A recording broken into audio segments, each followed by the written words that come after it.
الرحمن الرحیم.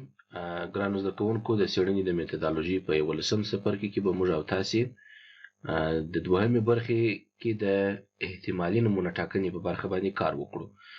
چونکې دا فصل به ټوله پر نمونه ټاکنه باندې راڅرخي. په هغو کې به موږ او تاسې چې یو د ډېرو اړینو تخنیکونو څخه ګڼل کېږي هغه probabilistic sampling ورته وایي یا احتمالي نمونه ټاکنه.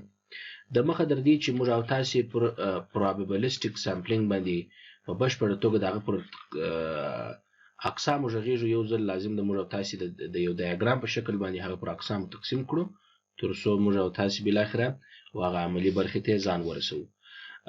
خپله probabilistic sampling پر څلورو اقسامو باندې موږ کولی شو په صحیح توګه سره تقسیم کړو. نومونه یې په دې ځای کې یاداشت شو.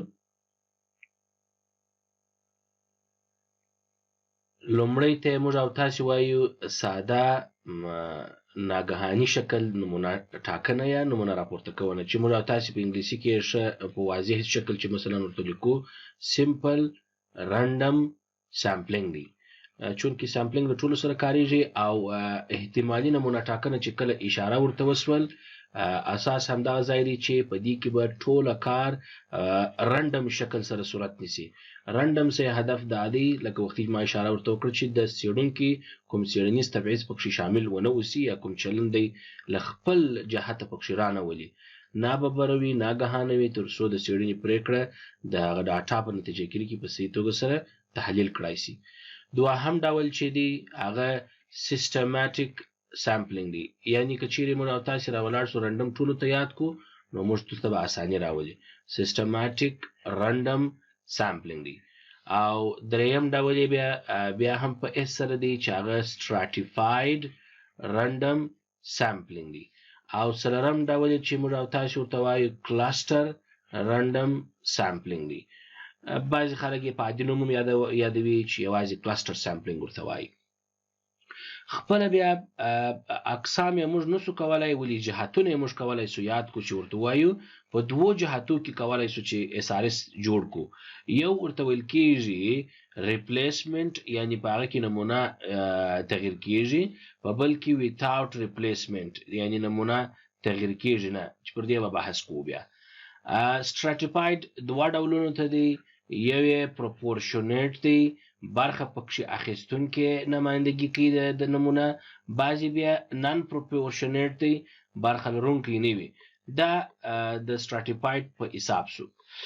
خپله بیا کلاستر هم درې ډوله دی، یو سټیج دی چې فقط یوه ساحه پکې کې یو ډول وي، دوهم ټو سټیج دی، او بالاخره چې څو مختلف جهتونه پکې استعمالیږي د نمونه ټاکنې هغه موږ او تاسې ورته وایو ملټي سټیج کلاستر سامپلینګ. دغه اورال څلور تخنیکونه چې موږ او تاسې پر سکرین وینو دا د احتمالي نمونه ټاکنې په پار کاریږي.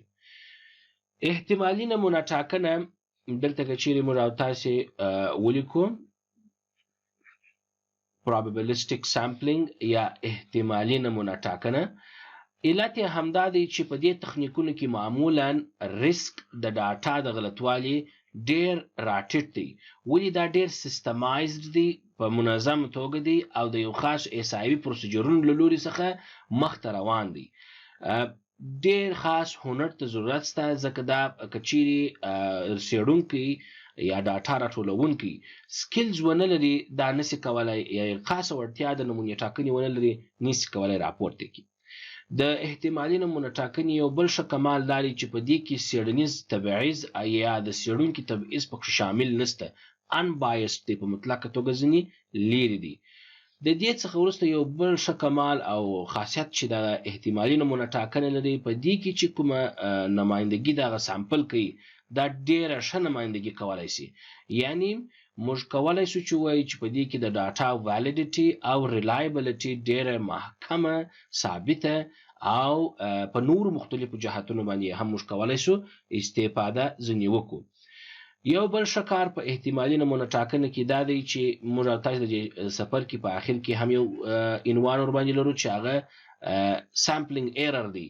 په نمونه ټاکنه کې چې کومه ستونزه رامنځته کېږي دا موږ کولی شو د احصایوي اندازهګیرۍ په توګه باندې په احتمالي نمونه ټاکنه کې په کار واچو او مخ ته بوزو په دې ترتیب سره. ولې د غیر احتمالي نمونه ټاکنې سره به توپیرونه وروسته بیا هم وایو، خو یو مشکل په دې کې یو داسته په احتمالي کې چې په دې کې وخت ډیر مصرفونکی دی، ځکه چې مجبوره یاست تاسې که تبعیضي اړخ ځنیسته کوئ او دا نور کیفیتونه پکښې پیدا کوئ، هغه له به مجبوره یاست تاسې وخت ورکوئ تر څو په صحیح توګه سره استفاده شي. لومړی تخنیک که چیرې موږ غواړو کار ورباندې وکړو، هغه به د سیمپل رانډم سامپلینګ څخه به وي، یعنی ساده ناګهاني شکل د نمونې ټاکنه. دغه SRS چې کله موږ او تاسې کاروو په دنیا کې یو د ډیرو معمولو تخنیکونو څخه دی چې استفاده کیږي ځدی. SRS تخنیک موږ او تاسې په هغو ډاټاو کې کاروو الف چې په هغه کې زموږ او تاسې پاپولیشن همیشه نارمل یا وړوکی او متجانس شکل لرونکی اوسي. متجانس څخه هدف دا دی چې موږ او تاسې وکولای شو هغه ته بیا په مختلفو جهتونو سره لاسرسي پیدا کړو. یعنی په دې کې شرط دا دی په سیمپل رندم سامپل کې چې په دې کې باید پاپولیشن نون وي او زموږ سره لیست موجود وي. پاپولیشن لیست د نفوس ټوله معلومات چې دی یا لیست دا باید نون وي، معلوم وي او تشخیص شوی وي، ځکه بیا موږ کولی شو SRS تخنیک قابل د دې وکړو وګرځو چې استعمال. یعنی که چیرې موږ او تاسې